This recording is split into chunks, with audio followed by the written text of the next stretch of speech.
सभी को नमस्कार। करियर फर्स्ट चैनल पर आपका स्वागत है। डिक्टेशन लिखने के लिए तैयार रहें। Ready start. महोदय, वर्ष 1984 के आरंभ में पंजाब में विघटनकारी और राष्ट्र विरोधी तत्वों ने अपनी गतिविधियां तेज की। बातचीत की प्रक्रिया को सफल नहीं होने दिया गया। उग्रवादियों और आतंकवादियों की ओर से देश की एकता और अखंडता को गंभीर खतरा उत्पन्न हुआ। नागरिक अधिकारियों की सहायता के लिए सेना बुलानी पड़ी। भारत की एकता और अखंडता के खतरे का मुकाबला करने के लिए सरकार को सेना का मजबूर होकर उपयोग करना पड़ा।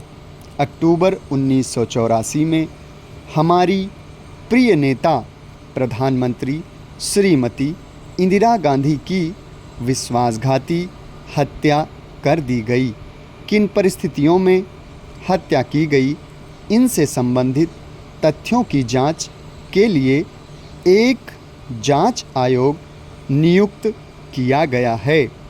इंदिरा गांधी विश्व इतिहास में अमर व्यक्तियों की श्रेणी में आ गई हैं। उनकी जीवन गाथा भावी पीढ़ियों के लिए प्रेरणा है। उनके जीवन का हर पल, हर क्षण भारत की एकता को सुदृढ़ करने और सभी क्षेत्रों में देशवासियों को मजबूत बनाने के लिए समर्पित था। कोई भी स्मारक उनके व्यक्तित्व की भव्यता और प्रकाश को पूर्ण रूप से प्रतिबिंबित नहीं कर सकता। उनके प्रति हमारी सबसे अच्छी श्रद्धांजलि यही होगी कि उन्होंने अपने अंतिम श्वास तक जिस मार्ग को आलोकित किया, उस पर हम चलें। माननीय सदस्यगण, इंदिरा गांधी की हत्या के बाद दिल्ली और देश के कुछ हिस्सों में गड़बड़ी और हिंसा से जान माल का नुकसान हुआ है। कम से कम समय में स्थिति पर काबू पाने के वास्ते सख्त और प्रभावी कदम उठाए गए। इस हिंसा के दौरान जिन परिवारों का नुकसान हुआ, उनके प्रति मेरी सरकार की गहरी सहानुभूति है। प्रभावित लोगों के पुनर्वास का कार्य प्राथमिक है और केंद्र तथा राज्य सरकारें इसे पूरा महत्व दे रही हैं। भोपाल में गैस से पीड़ित परिवारों के प्रति सरकार की पूरी है। जिन परिवारों में रोजगार का कोई साधन नहीं रहा, उनके पुनर्वास पर ध्यान दिया जा रहा है। प्रभावित परिवारों को मुआवजा देने के लिए भी कार्यवाही की जा रही है।